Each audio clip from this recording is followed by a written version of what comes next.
Speaker of है। Good morning class. इससे पहले की क्लास में कहां तक पढ़ा था? पत्ती खत्म हो गया था। अब हम आपको क्या पढ़ा थे? फूल। पत्ती के बाद फूल। पत्तियों का रूपांतरण बता दिए थे हम। मरुस्थलीय क्षेत्र में पत्तियां किसका रूप ले? हाँ, कांटे का रूप ले लेती हैं। ऐसे पौधे को जियोफाइटिक बोलते हैं। सब्जी में किसका रूप ले लेता है? लतीदार का। हम कल शायद तना बोल दिए थे। तो सब्जियों में किस चीज का रूप ले लेते हैं? टिंड्रल बोलते हैं। वो स्प्रिंग टाइप का देख लेंगे। सब्जी देखिएगा ना, ऐसे स्प्रिंग टाइप का रहेगा, चढ़ जाएगा उस पर।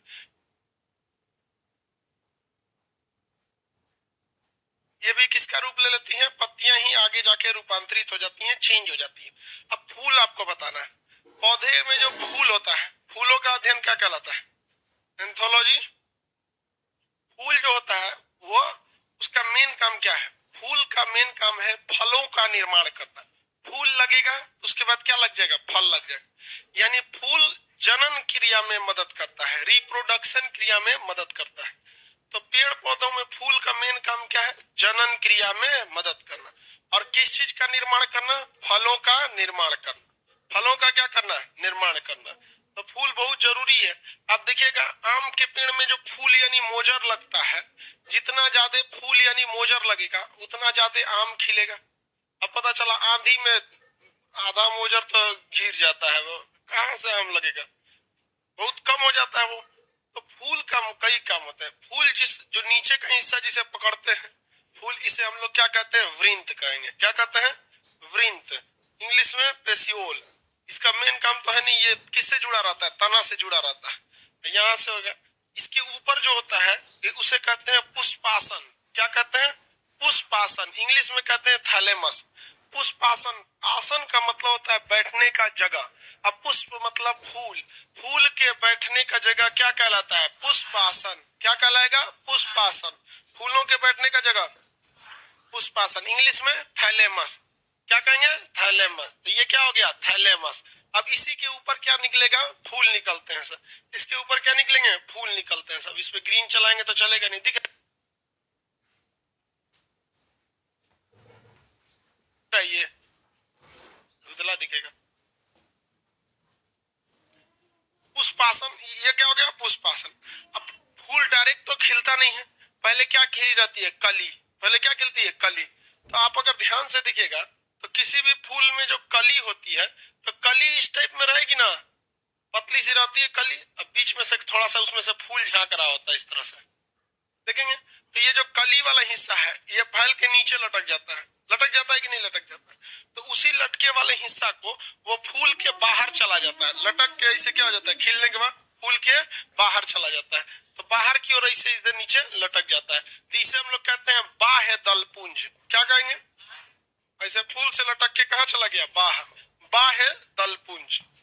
क्या कहेंगे? बाह्य दलपुंज। और बाह्य दलपुंज को इंग्लिश में कहते हैं कैलिक्स। क्या कहेंगे? कैलिक्स। एक बार फिगर बना देते हैं, फिर सबका नाम लिख देंगे। अब बताइए ये कौन सा, ये क्या चीज है? वृंत। इंग्लिश में पेसियोल। ये क्या है? बाह्य दलपुंज।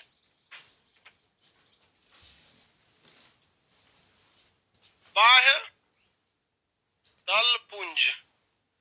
बाह्य दलपुंज। इंग्लिश में कैलिक्स। इंग्लिश में कैलिक्स कहते हैं। ये क्या चीज है? पुष्पासन। पुष्पासन। इंग्लिश में थैलेमस।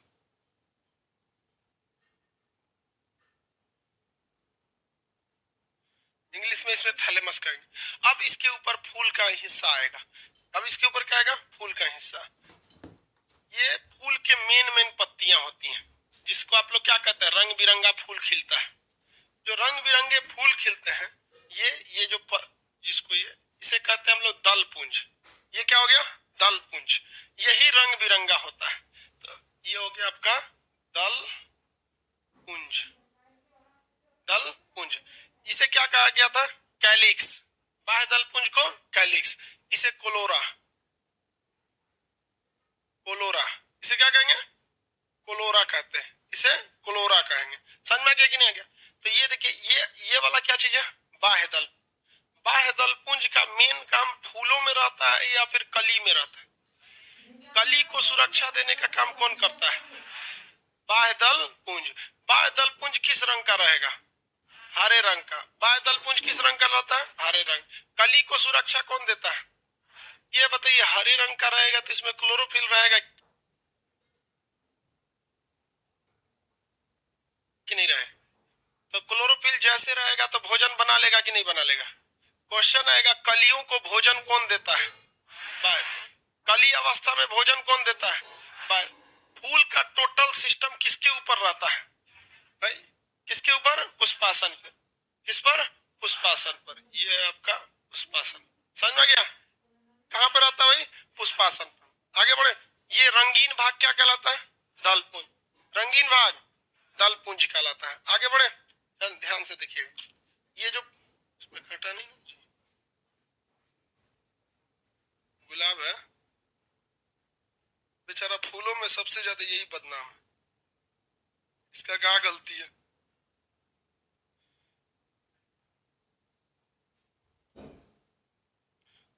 देखिए, ये जो हम पकड़े हुए हैं, ये क्या चीज है? वृंत। ये क्या है? वृंत है। ये बहुत छोटा है जी, वो बड़का टूटबे नहीं ना करेगा, प्लास्टिक का है वो। लोल कहीं का, तुम लोग को मोतियाबिंद हुआ है, उसको ओरिजिनल समझता है।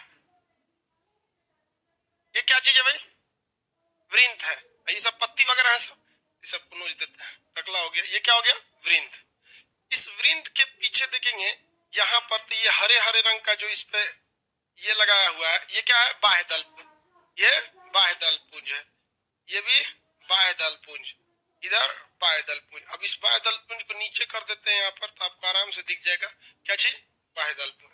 बाह्य दल पुंज के जस्ट नीचे जो गोल टाइप का दिख रहा है, ये क्या है? पुष्पासन। आप फूल के नीचे गांठ टाइप का देखते होंगे, वो क्या रहता है? पुष्पासन। क्या रहता है? पुष्पासन। और ये हरे वाला क्या है? बाह्य दल। हरे रंग वाला बाह्य दल पुंज। और ये लाल रंग, लाल रंग वाला क्या है? ये दलपुंज रहता है। आगे बढ़ जाए, किसी को कोई दिक्कत नहीं। कई दलपुंज एक तो रहते हैं, ऐसा कई सारे रहते हैं। ये हम क्या तोड़ रखे हैं? हाँ, दलपुंज। क्या है ये? दलपुंज। तो ये दलपुंज होता है, इसका एक टुकड़ा को हम लोग पेटल कहते हैं। क्या कहते हैं? पेटल। तो दलपुंज की इकाई क्या होती है? पेटल। क्या होती है? पेटल। पेटल होती है, यानी कई सारे पेटल मिलके क्या बन जाते हैं? दलपुंज। ये क्या चीज है? पेटल। ये पेटल। अब पूरा एक जगह कर देंगे तो दलपुंज। उसी तरह बाह्य दलपुंज भी कई सारे एक छोटे छोटे यूनिट से, एक एक टुकड़े से बना होता है, इसे कहते हैं सेपल। इसे क्या कहते हैं? सेपल। इसे सेपल। तो बाह्य दलपुंज, एक काम कीजिए, इसको मत पढ़िए, नहीं पूछता एग्जाम में। ज्यादा पढ़ेंगे तो दिक्कत हो जाएगा। वो नहीं पूछता है, मेडिकल वेडिकल के एग्जाम में पूछता है। ठीक है, पढ़ा दें। कई तो खद खदाने लगेगा सर, हाँ पढ़ा दीजिए यहाँ पे, अभी नया नया। ठीक है, बता देंगे उसको, बता ही दिए। ये जो तोड़ रहते हैं, ये रंगीन वाला भाग जो तोड़ा जाता है, ये क्या हो गया? हाँ, पेटल। बचपन में आप लोग ऐसे किताब उताब के बीच में रखे हैं कि नहीं? ऐसे क्या रखते थे? पेटल। क्या हो गया? पेटल। और ये वाला जो हरा वाला टुकड़ा है, सेपल। हरा वाला सेपल। सेपल को मिला देंगे तो क्या बनेगा? बाह्य दलपुंज। सेपल को मिला देंगे तो बाह्य दल। अब पेटल को मिला देंगे तो दलपुंज। पेटल कैसा होता है? रंगीन। पेटल कैसा होगा? रंगीन। रंगीन फूल जो होते हैं वो दिन में खिलते हैं। रंगीन फूल क्या होते हैं? दिन में। इस बाह्य दल, ये दलपुंज जो ये लाल वाला है, ये दलपुंज, ये वाला हिस्सा, इसका मेन काम होता है कीड़े मकोड़े, भौरे, मधुमक्खी को अपनी ओर आकर्षित करना। कीड़े मकोड़े, भौरे, मधुमक्खी इत्यादि को आकर्षित करना, यानी कीटों को अपनी ओर क्या करना? खींच कर लाना। अब आप बताइए, कोई भी चीज आपकी ओर आकर्षित होगी या किसी चीज को आप ढूंढ लेंगे, एक ही शब्द, या तो वो आपको दिखाई दे दे या तो उसका सुगंध पता चल जाए। तो दिन में क्या होगा? दिखाई। और रात में तो दिखेगा नहीं, रात में क्या होगा? सुगंध होना चाहिए। तो इस बाह्य दल, सॉरी, दलपुंज को भी पता है कि कीड़े मकोड़े को अगर दिन में आकर्षित करना है तो कैसा रहना पड़ेगा? रंगीन। तो जितने जो फूल होते हैं वो दिन में खिलते हैं वो रंगीन होते हैं। क्या होते हैं? रंगीन। लेकिन उसमें सुगंध ज्यादा नहीं आएगा। दिन में खिल, देखिएगा इसे वो महक रहा है, सटा के महकना पड़ेगा, पूरा सटाएंगे तब जाके महकता है। इसको मतलब ही नहीं है कीड़े मकोड़े से। कहाँ ये तो औरों कम महकता है, सीबीएसई वाला है। आई जो हम लोग गमला में लगाते हैं हिंदी मीडियम वाला, उसे तरह इससे दुका बैठ जाता है। देखते हैं घर में गुलाब गुलाब लगाए कि नहीं, वो देखते मन करता है नोच के फेंक दे। एक तो हम लगाए थे, हमको लगा ऐसा खिलेगा, जब खिले ऐसे हो जाए। गमला सही इतने फेंक दिए हम, गए खिलना है तो सही से खिले, नौटंकी के लिए टाइम नहीं है मेरे पास। अजीब टाइप का खिल जाए।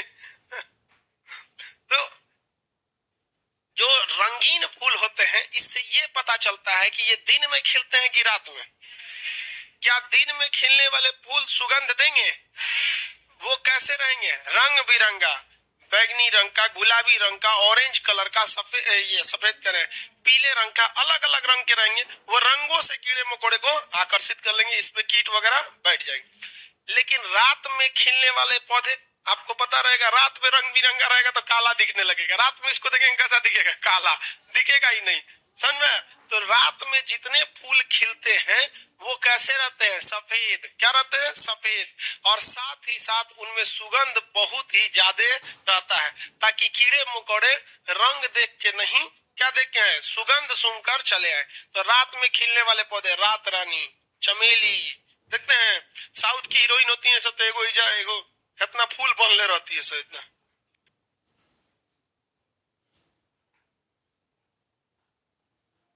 गजरा बोलते हैं उसको यहाँ पे, इतना लेके बांध लेगी सब।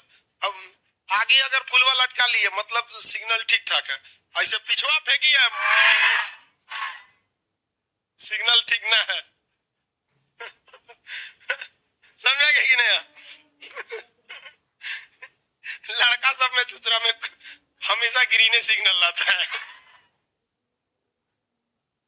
लड़कों का दिल होटल होता है, कोई भी आ सकता है, लेकिन परमानेंट यहाँ वो किसी को रहने नहीं देता है। क्या किसी का होटल में परमानेंट गुजारा होगा? नहीं। तो लड़कों का दिल क्या होता है? होटल होता है। क्या जी कालीचरण, कोई दिक्कत? ये भी हंस रहा है। समझ में आ गया कि नहीं आ गया? किसी को कोई दिक्कत? तो दलपुंज के एक टुकड़ा को क्या कहते हैं? पेटल। क्या कहेंगे? पेटल। और दलपुंज के एक टुकड़े को सेपल कहते हैं। कली अवस्था में पौधे को रक्षा देने का काम कौन करता है? हाँ, बाह्य दलपुंज। कली अवस्था में कौन रक्षा करता है? यही हरा वाला क्या करता है? बाह्य दलपुंज। और कांटे वगैरह तो होते हैं वो जानबूझ के रक्षा करते हैं। देखिए जीवन में बहुत सारे लोग जो होते हैं ना, संघर्ष से डर जाते हैं। किसी को गरीबी आएगी, प्रॉब्लम आ जाएगा, मतलब अलग अलग जीवन में लोगों की कठिनाइयां आती हैं अलग अलग। ये कठिनाइयां आपको बचाना चाह रही हैं बिगड़ कर, क्योंकि आप अगर प्रकृति से सीखिएगा तो किसी भी फूल को उसके कांटे ही उसे बचाते हैं, माली तो बाद में आता है। उसी तरह जीवन में अगर आपके कांटे तकलीफ हो रहे हैं ना, तो आपके जीवन वो बचा रहा है, लेकिन आप ओखरे से भागिएगा तो कोनो उखाड़ के लेके चल जाएगा, समझे? इसलिए संघर्ष से नहीं भागना चाहिए। अब यहाँ तक समझ में आ गया? ये तो भाई फूल का मेन भाग नहीं है, ये केवल काम है। इसका काम क्या है? कली को रक्षा देना। इसका काम क्या है? कीड़ों को अपनी ओर आकर्षित करना। अब इसमें नर और मादा भाग को समझते हैं। किसको समझते हैं? नर और मादा भाग का। इसमें एक ही फूल में नर भाग भी होता है और मादा भाग भी होते हैं सब। तो नर भाग और मादा भाग को हम समझ जाए। मादा भाग बीचों बीच में होता है, इस तरह से मादा भाग बीचों बीच में होता है। ये कौन सा भाग है? मादा भाग। मादा भाग एक ही होता है, जबकि नर भाग की संख्या कई सारी होती है। इससे कहे सर ये सब क्या है? सब भाई नर भाग है सब। जो ये बाल के समान निकला ये क्या है? नर भाग। और बीच वाला ये क्या चीज है? मादा भाग। मादा भाग, ये मादा वाला भाग हो गया, ये वाला नर वाला भाग हो गया। किसी को कोई दिक्कत नहीं है? मादा भाग को हम जयांग कहते हैं। क्या कहते हैं? जयांग। मादा भाग को। अब नर भाग को पुमंग, पुरुष से पुमंग याद रखेंगे, तो नर भाग को पुमंग। फूलों के नर भाग को क्या कहते हैं? फूलों के मादा भाग को क्या कहते हैं? जयांग। फूलों के मादा भाग को क्या कहते हैं? जयांग। और नर भाग को क्या कहते हैं? पुमंग।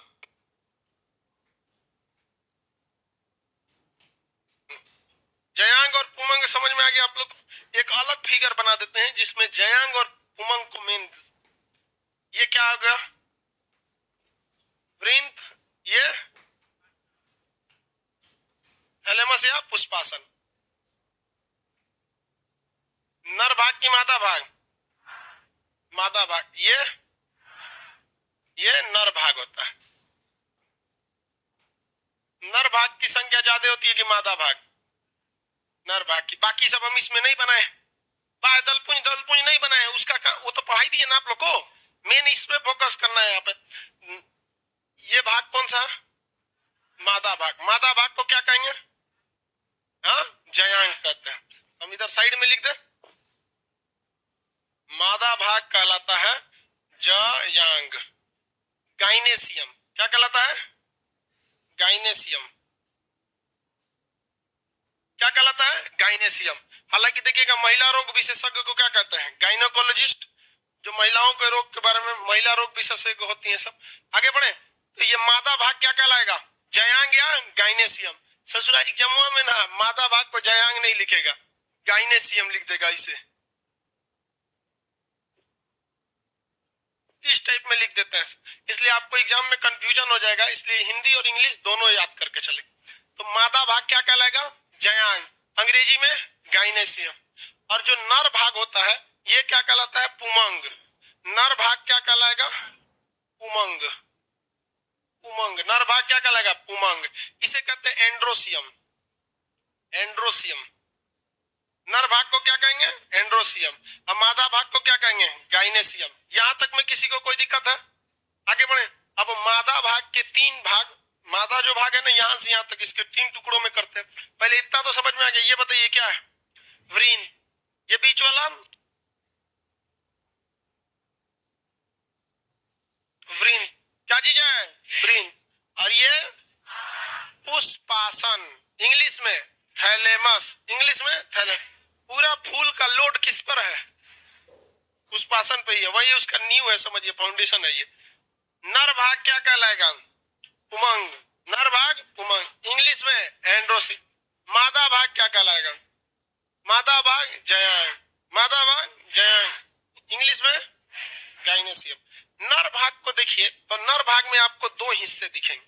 नर भाग में आपको 2 हिस्से, एक हिस्सा जो ये सीधे गया है, ये जो सीधे गया है, इसे पुंकेसर कहते हैं। क्या कहते हैं? पुंकेसर। फिलामेंट, पुंकेसर फिलामेंट। पहला ये क्या गया? ऐसे यहां तक गया, और दूसरा भाग ये जो गोल सा यहाँ पे है, थैलीनुमा संरचना है। यही ना 2 भाग आपको नर वाले भाग में दिख रहे हैं। तो पहला कहलाता है पुंकेसर। क्या कहलाता है? पुंकेसर। पुंकेसर फिलामेंट। पहला क्या कहलाएगा? पुंकेसर।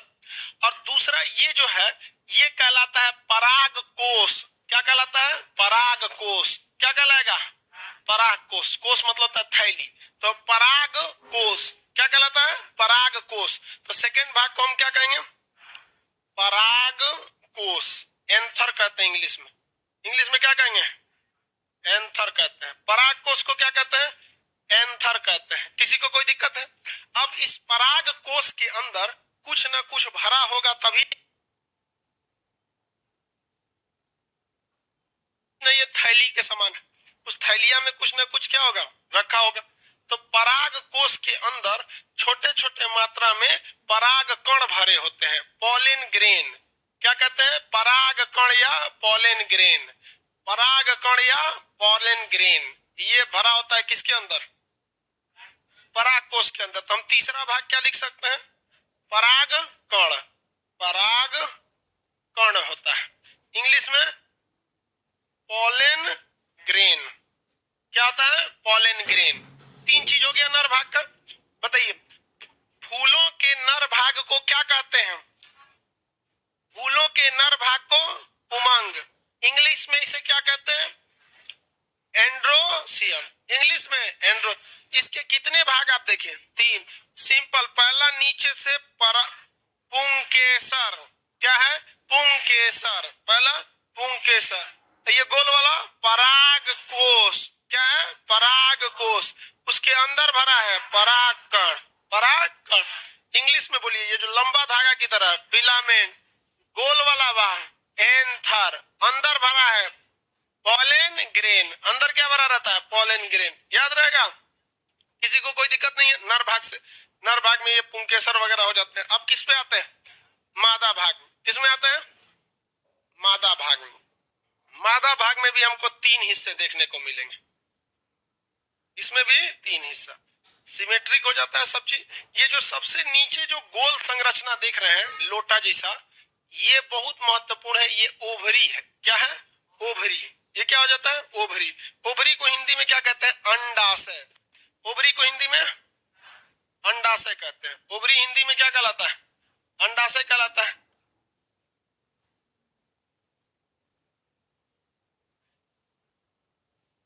अंडाशय। इंग्लिश में इसे क्या कहेंगे? ओवरी। तो ये तो हो गया ओवरी।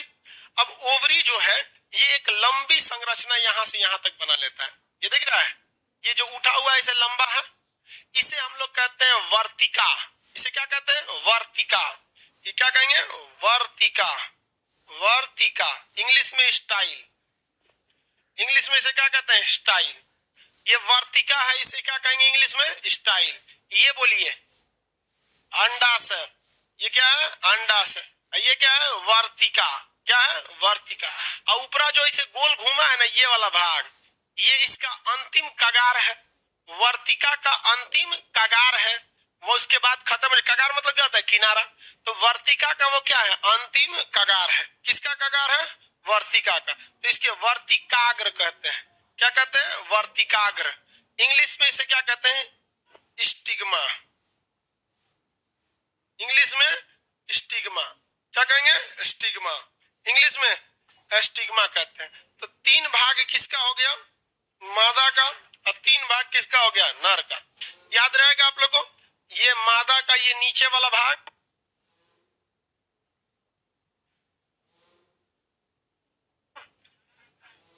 अंडाशय। पहले हिंदी में बोलिएगा, ये अंडाशय। ऊपर गया वर्तिका, ऊपर गया लास्ट छोर वर्तिकाग्र। लास्ट छोर वर्तिकाग्र होता है। क्या होता है? वर्तिक। किसी को कोई दिक्कत है? आगे बढ़े। नर भाग में पहला भाग क्या हो गया? क्या हो गया? पुंकेसर। क्या होगा? पुंकेश। गोल वाला भाग पराग कोश। पराग कोश के अंदर भरा है परागकण। क्या भरा है? किसी को कोई दिक्कत नहीं है? नर भाग क्या कहलाएगा? मादा भाग। फूलों का सारे टुकड़े देख लिए हैं, अब फूल को एक में बना देंगे तो समझ जाएंगे आप लोग। देखिए फल कैसे बनता है।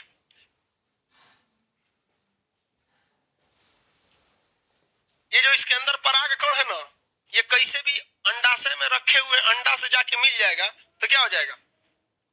फूल बन, क्या हो जाएगा? फल बन जाएगा। तो यहां से यहां जाएगा कैसे?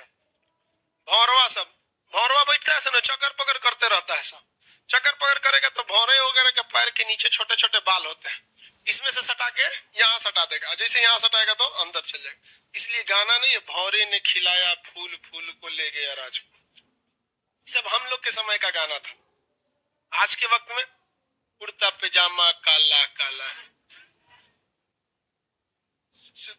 कोनो गाने का मतलब ही नहीं है। पुदीना ले लो, चलो।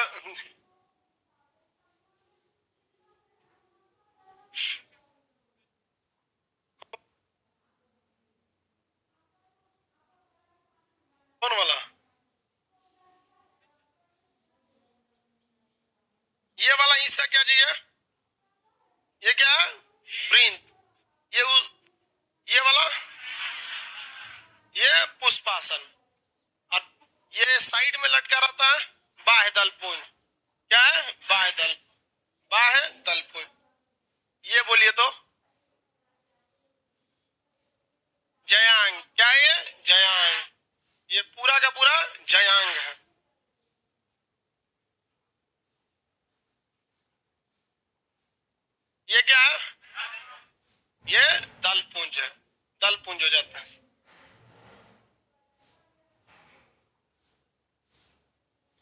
ये सब पुमंग होता है। ये सारे फूल में पाए जाते हैं, सब क्या हो गया? पुमंग। पुमंग का शुरुआती भाग ये पुंकेसर। ये वाला पराग कोश में क्या भरा था? जयांग का नीचे वाला भाग अंडाशय। ये अंडाशय में क्या रहेगा? अंडा। ये क्या चीज है? यहाँ पे क्या है? पराग कण। पराग कण, किसी को कोई दिक्कत नहीं? बताइए तो बाह्य दलपुंज को अंग्रेजी में क्या कहते हैं? कैलिक्स। क्या कहते हैं? कैलिक्स। और दलपुंज को कोलोरा। क्या कहेंगे? कोलोरा। दलपुंज को कोलोरा रंगीन होता है या नहीं होता? कोलोरा से याद रखें कोरोना, रंग बिरंगा कोरोना था।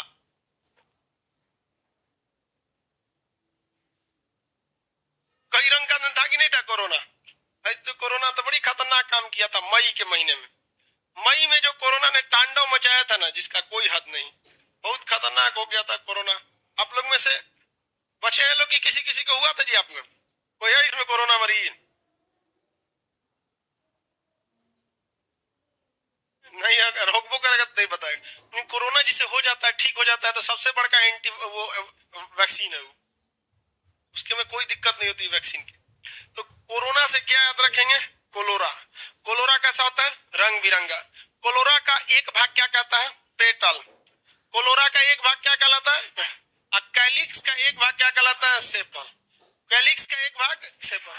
और कई सारे सेपल्स को मिला देंगे तो कैलिक्स, और कई सारे पेटल को मिला देंगे तो हाँ कोलोरा कहलाता है। आगे बढ़ जाए। ये फूल की बाहरी संरचना हो गई। इस आधार पर फूल। अब समझते हैं परागण क्या होता है। इंग्लिश में कहते हैं पॉलिनेशन, पॉल्यूशन नहीं, पॉलिनेशन। तो जब आप फूलों की कैटेगरी पढ़ेंगे तभी आपको परागण समझ में आएगा। किसी भी फूल में आप रियल में ये सब देखे हैं कि नहीं? ये देखिए, ये बहुत कम देखने को मिलता है क्योंकि ये कहीं रहता है, और ये वाले क्या रहते हैं? छापले रहता है खूब ज्यादा। किसी भी फूल में आप देखेंगे तो गुलाबी के फूल में अंदर तोड़ के देखेंगे ना, इसमें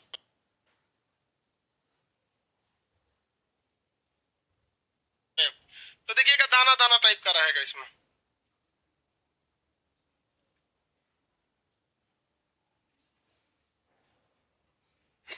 करेगी सर, सीबीएसई वाला इसमें नहीं होगा, सब में होगा। देखिए यहाँ दाना दाना टाइप का रहता है अंदर, सब नोच दीजिएगा ना तो इसमें दाना सब नोचिए देते हैं इसका, या बाह्य दलपुंज। अब इसमें देखिएगा तो झाड़ू टाइप का रहेगा, लगेगा आगे चल लगा है, ब्रश लगाया गया है, ब्रश करने वाला नहीं है।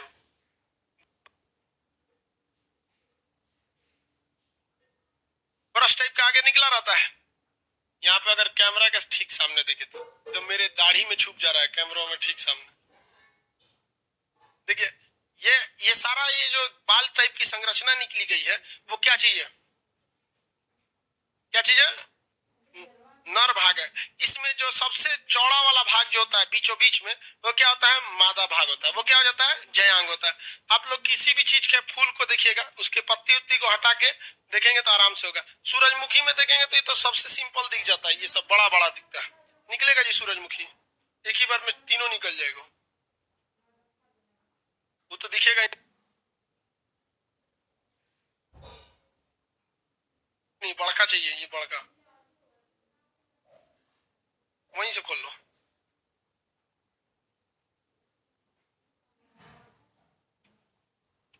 आर्टिफिशियल है तो उसमें भी रहेगा ना। ये निचवा जो इसे झालर मोती लटका है, ये क्या है?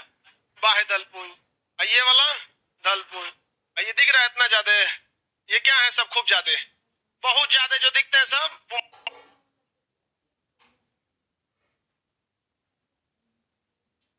पुमंग है। क्या है? पुमंग। ये जो बीच वाला भाग है जयांग। जयांग एक छोटा ही सा रहेगा, बीचों बीच में रहेगा। तो ये तो आर्टिफिशियल है, तो ओरिजिनल की तरह तो रहेगा नहीं। लेकिन ओरिजिनल में देखेंगे तो बीच में क्या रहता है? जयांग। बीचों बीच में जयांग। ये सब क्या चीज है? पुमंग। भौरा बैठेगा इस पे से इस पे कईयों का पुमंग लेके अगर कहा चल गया बीच में, तो क्या हो जाता है वहां पे? फिर वो अंडा से जाकर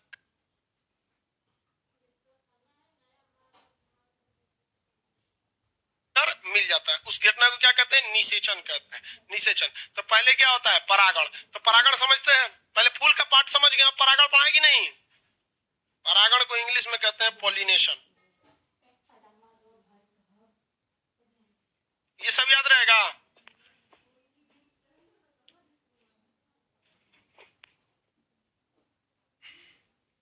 नीचे भाग फूल का ये क्या कहलाएगा?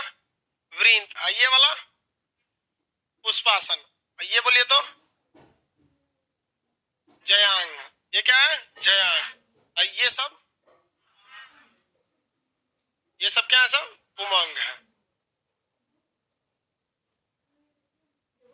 इसके बताइए परागकण के अंदर क्या भरा हुआ है? परागकण भरे हैं। ये सब क्या है? सब परागकण है। परागण, परागण, पॉलिनेशन। पॉलिनेशन क्या होता है समझिए। पराग कण का, किसका? पराग कण का वर्तिकाग्र तक पहुंचना। कहां तक पहुंचना? वर्तिकाग्र तक पहुंचना, अंडाशय तक नहीं।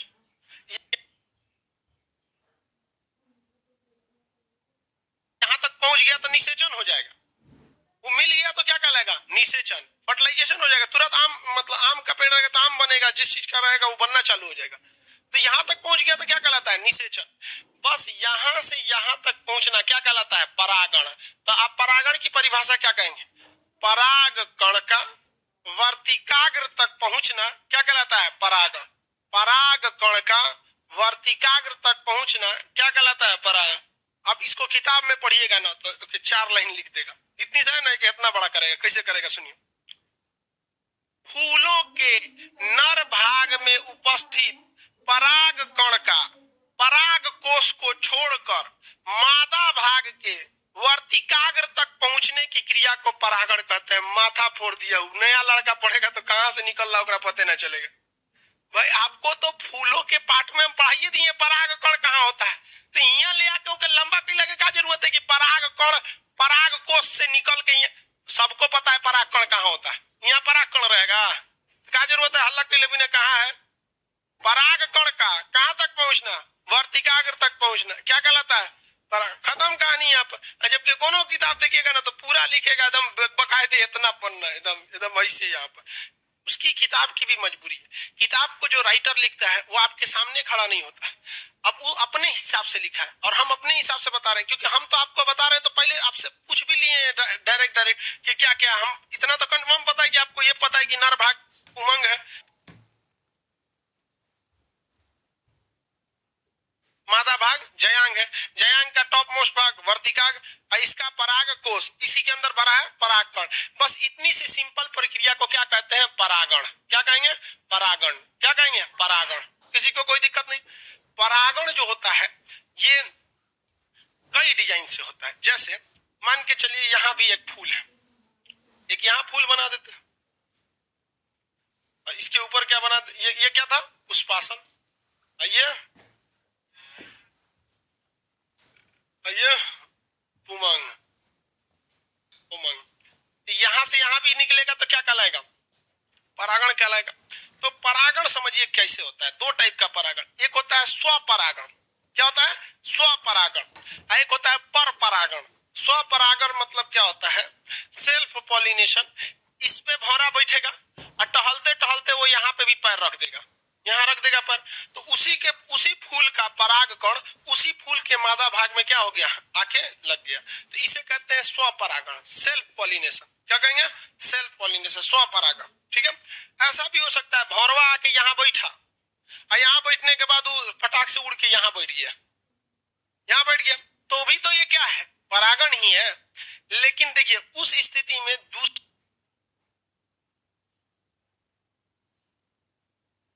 फूल का परागकण किसी दूसरे फूल के वर्तिकाग्र पर चला गया तो इसे कहते हैं पर परागण। इसे क्या कहेंगे? पर परागण। ये हेट्रोपोलिनेशन हो जाता है।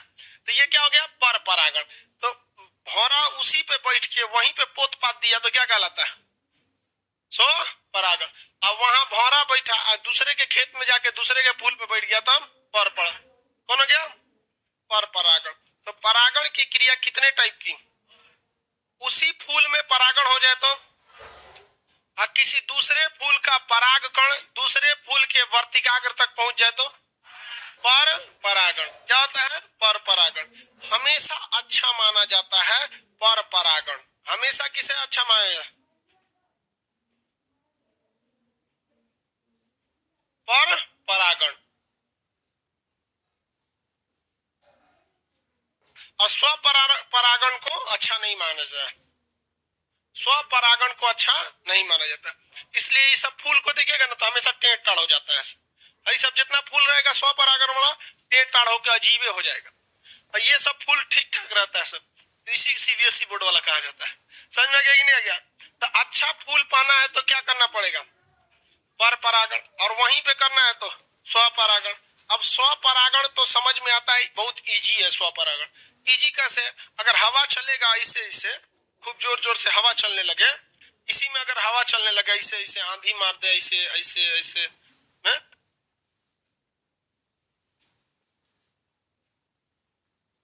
तो अपने से इसका इसमें चल जाएगा गिर के। तो हवा वगैरह से तो स्वपरागण इजी होता है, लेकिन पर परागण के लिए जरूरत किसकी पड़ जाती है? भौरे, मधुमक्खी, कीट वगैरह ये सब की जरूरत किससे पड़ जाती है? पर परागण। अच्छा क्या माना जाता है? पर परागण। आने वाला फल जो होता है वो पर परागण में अच्छा होता है या स्वपरागण में? पर परागण में। इसलिए देखिएगा शादी ब्याह कराया जाता है ना हिंदू धर्म में, तो बड़ी सब मिलाया जाता है कि अपने एरिया के ना है, दुका दुका मिलाया जाता है, देखते हैं, ताकि क्या कैसे रह सके पर परागण, एकदम दूर के रिश्ता रहे। और अगले बगल में मोहल्ले में कर लेंगे ना तो कौन सी हो जाएगा सब, तो वही टेढ़ टाढ़ होगा आपका लड़का। क्या सही रहता है? अंडमान निकोबार से लाइएगा ना। समझा गया? परागण के स्वपरागण से अच्छा माना जाता है पर परागण की क्रिया जो होती है ये कई चीजों से हो सकती है। जैसे पानी से भी परागण की क्रिया हो सकती है। पानी से भी परागण, बारिश होगा, बारिश के बाद इधर से उधर पानी की बूंदे आएंगी, बारिश होता है तो हवाएं भी तो ऐसे मारती हैं सब बारिश को,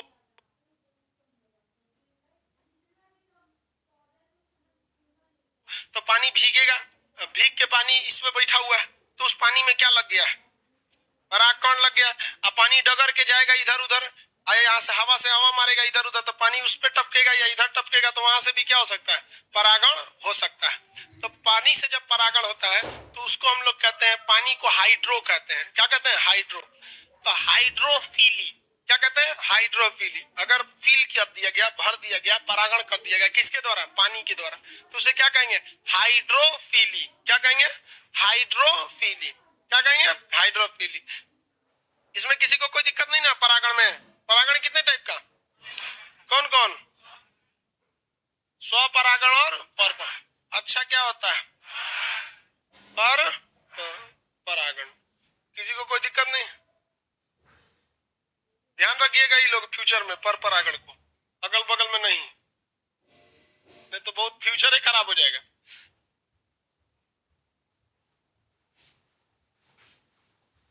अगर बताइए परागण किसके द्वारा हो जाए? जल के द्वारा, तो इसे क्या कहते हैं? हाइड्रोफिली। हाइड्रोफिली कहते हैं। और अगर यही कीट द्वारा हो जाए, किसके द्वारा? कीट द्वारा, तो कीट द्वारा अच्छा होता है। तो कीटों का अध्ययन क्या कहलाता है? कौन, कितने लोग बता सकते हैं कीटों का अध्ययन क्या कहलाता है?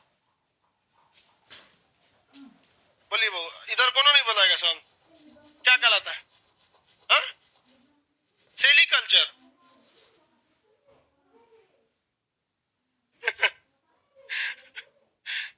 कर है सेरिकल्चर।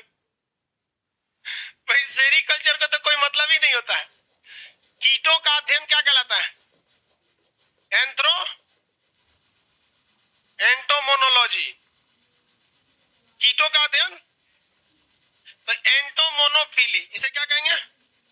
एंटोमोनोफिली इसे क्या कहेंगे? एंटोमोनोफिली। अब आप बताइए जानवरों द्वारा भी हो सकता है। सबसे अच्छा किससे माना जाता है? कीट द्वारा। किसके द्वारा? कीट द्वारा। लेकिन एक बात बताइए, जहां गेहूं होते हैं, धान होता है, मक्का होता है, ये तो कई कई बीघा में बोया जाता है, और उसमें जिम्मेदारी लगा देंगे भौरा सबको कि हे फूल में से बैठ के होमे बैठो, सचुरा कई साल तो भौरा परागण में लगा देंगे सब, तो पता चलेगा कि अखबार में निकलेगा।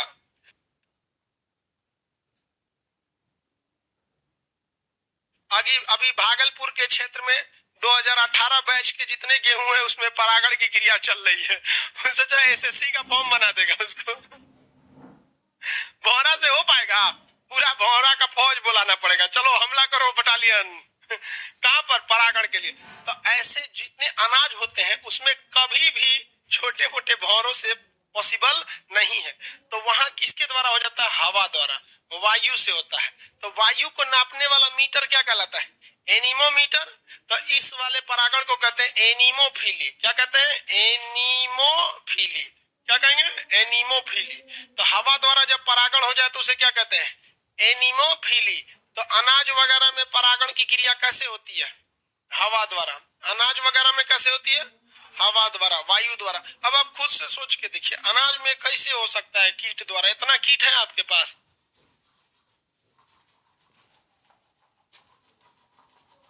नहीं है।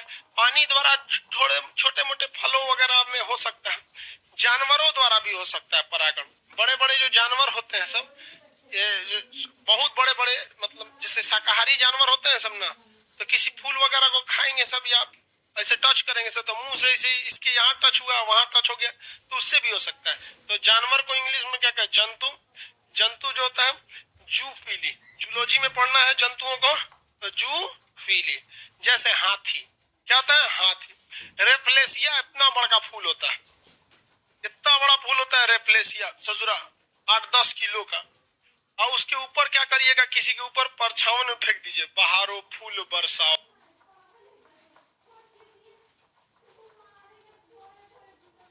मेरा महबूबा है। 4-5 को फेंक दीजिए, देखिए गटई टूट जाता है वहां पे। समझ में गया? वहां भौरा काम आएगा? नहीं काम आता। तो बड़े बड़े फूल होते हैं रेफ्लेसिया। रेफ्लेसिया इतना बड़ा फूल होता है कि उसको हाथी उसके उसके अंदर फूल, आप गुड़हल का फूल देखे होंगे, उसको आदमी उसका निचवा से पेंदिया तोड़ के, ये पुष्पासन उसका तोड़ के उसमें से मीठा मीठा रस पीते थे हम। पता नहीं बचपन में आप लोग किए हैं कि नहीं? गुड़हल का फूल जो लाल रंग का होता है, हिंदी मीडियम वाला तो पक्का किया होगा। समझ में गया? तो वो फूलों के में थोड़ा थोड़ा रस होता है। तो हाथी क्या करती है? रेफ्लेसिया नाम का जो फूल होता है, बड़े साइज का होता है, तो उसमें सूंड डाल के और उसका रसवा पीने की कोशिश करती है। तो सूंडवा डाल के रस पिएगी तो क्या लग जाएगा? पराग कण वगैरह कहीं ना कहीं लग जाएगा। इसका जब रस खत्म हो जाएगा, हाथी का पेट उतने से भरेगा। अब दूसरका में क्या करेगी? सूंड में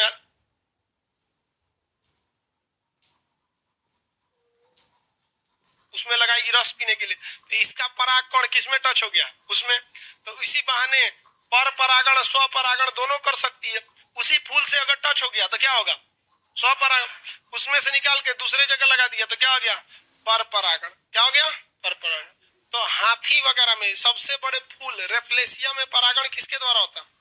हाथी द्वारा। रेफ्लेसिया सबसे बड़ा फूल कौन सा है? रेफ्लेसिया। उसमें किसके द्वारा होता है? हाथ।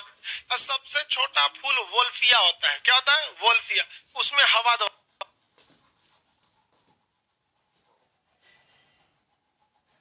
हो जाता है। वोल्फिया में हवा द्वारा। सबसे बड़ा फूल कौन सा है? रेफ्लेसिया। और सबसे छोटा फूल वोल्फिया। कौन सा है? वोल्फिया। इसमें किससे होता है? हाथी। इसमें हवा द्वारा। सबसे क्वेश्चन फंसा देता है किसमें? कमल के फूल में। किसमें? कमल के फूल में। कमल का फूल पानी में खिलता है। पानी में खिलता है कमल का फूल। कहेगा कि कमल के फूल में परागण की क्रिया किसके द्वारा होती है? हवा, पानी, जंतु, कीट, किसके द्वारा होगी? कमल के फूल में परागण की क्रिया किसके द्वारा होगी? कमल के फूल में ये जल द्वारा नहीं होता है, क्योंकि जल तो नीचे रहता है और कमल का फूल कहाँ रहता है? ऊपर। ऐसे लहर थोड़े मारता है इसमें से, चलो में घुमा देते हैं। भौरा वगैरह को देखिएगा, कमल के फूल में पक्का रहेगा सब। कमल के फूल में भौरा वगैरह रहता है सब। तो किसके द्वारा होता है? कीट द्वारा। भौरा किस में आता है? कीट में रहता है, घूमते रहता है इधर से उधर भौरा वगैरह। आगे बढ़े तो सबसे बड़ा फूल रेफ्लेसिया, उसमें परागण हाथी हाथी द्वारा। सबसे छोटा फूल वोल्फिया, उसमें परागण किसके द्वारा? वोल्फिया में हवा द्वारा। कमल के फूल में फूलों का अध्ययन एंथोलॉजी,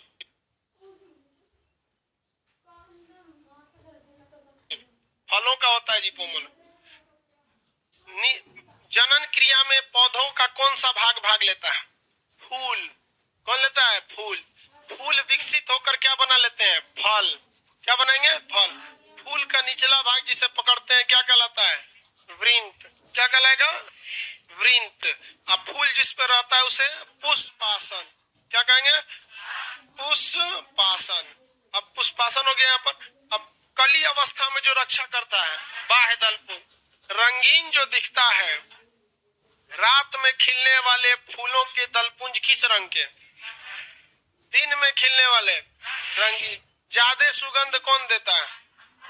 कली अवस्था में फूलों की रक्षा कौन करता है? बाह्य दलपुंज। बाह्य दलपुंज का एक टुकड़ा क्या कहलाता है? बाह्य दलपुंज का एक टुकड़ा सेपल, और दलपुंज का एक टुकड़ा क्या कहलाता है? पेटल।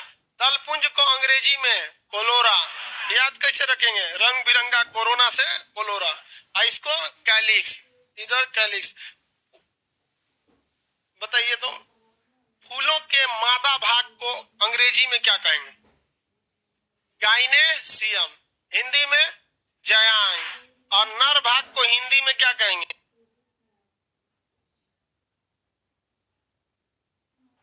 उमंग। अंग्रेजी में एंड्रोसियम। अंग्रेजी में एंड्रो। जयांग यानी गाइनेसियम के कितने भाग? 3। निचला वाला अंडाशय, ऊपर गया तो वर्तिका, एकदम कोना पे इंग्लिश में अंडाशय को ओवरी, वर्तिका को स्टाइल, वर्तिकाग्र को स्टिग्मा। पुरुष का जो भाग होता है नर भाग पुमंग यानी एंड्रोसियम, इसका पहला लंबा वाला भाग है पुंकेसर, और गोल रहेगा तो पराग कोष, और उसके अंदर भरा है पुंकेसर को अंग्रेजी में फिलामेंट। पराग कण, पराग कोष को एंथर, उसके अंदर भरा रहेगा पॉलन ग्रेन। पराग कण का वर्तिकाग्र तक पहुंचना क्या कहलाता है? क्या कहलाता है? परागण। परागण। अच्छा परागण किसे माना जाता है?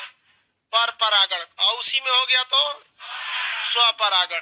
जब कभी भी परागण की क्रिया कीड़े मकोड़े द्वारा की जाती है तो इसे कौन सी फीली कहते हैं? एंटोमोनोफिली।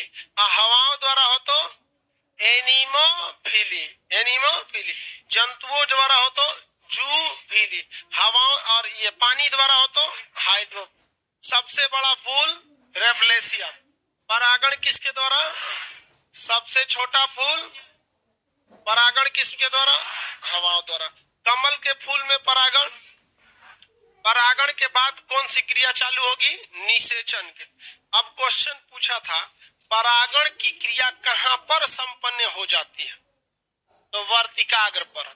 परागण की क्रिया कहां संपन्न हो जाता है? वर्तिकाग्र। जबकि निषेचन के लिए पराग कण को कहां आना पड़ता है? अंडाशय में। तो क्वेश्चन बता देंगे ना, परागण कहां संपन्न हो गया? वर्तिकाग्र तक।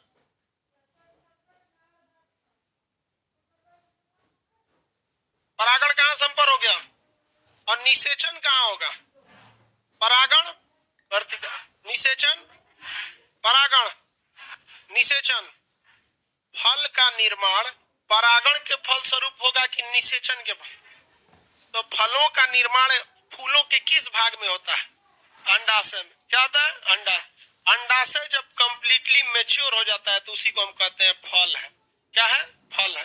अंडाशय की बाहरी दीवारें ही उस फल के छिलका का निर्माण कर लेती है। तो जो हम फल खाते हैं ये कंप्लीटली मैच्योर, पूरी तरह से कंप्लीट क्या रहता है? अंडाशय ही रहता है। किसी को कोई दिक्कत नहीं है। अब फलों के ऊपरी भाग में देखेंगे, अमरूद वगैरह में देखेंगे जहाँ चींटी उटी रहती है, नोच के आदमी फेंक देता है। अमवा में देखेंगे ये सब, वो सब नीचे वगैरह का भाग रहते हैं सब, जहाँ से वो पकड़े रहता है। उस फलों में उस टाइप के चीजों को पढ़ाएंगे। आज के लिए इतना ही। अब अगला क्लास मंडे को, ठीक है। रक्षाबंधन आप सब लोग को ढेर सारी शुभकामनाएं। रक्षाबंधन का त्योहार हम लोग कोचिंग में भी मनाते थे, इस बार भाई गवर्नमेंट गाइडलाइन के हिसाब से किसी भी चीज को सार्वजनिक तौर पे नहीं मना सकते। इसलिए इस बार हम को भी व्यक्तिगत रूप से बहुत दुख है। कितनी लड़कियां पिछले इससे पहले जो रक्षाबंधन था उसमें थी, बहुत कम पहले था, आप ही लोग थे, तो उसमें सारी लड़कियां आई थी कि नहीं? पूरा क्लास भर गया था, इसमें पूरा भरा हुआ था इसमें। तो अब की बार अगर कर देंगे तो फिर हमको हमारी एक रिस्पॉन्सिबिलिटी बनती है, थोड़ा हम हाईलाइट भी हैं, सबसे पहले हमारे सूचना पहुंच जाएगा। इसलिए इस बार हम लोग रक्षाबंधन नॉर्मल ही मनाते हैं। नेक्स्ट रक्षाबंधन में अगर ये कोरोना खत्म हो जाएगा तो खूब बढ़िया से रक्षाबंधन मनाए। आप सभी लोग को रक्षाबंधन की ढेर सारी शुभकामना। आगे का क्लास कल करेंगे, मंडे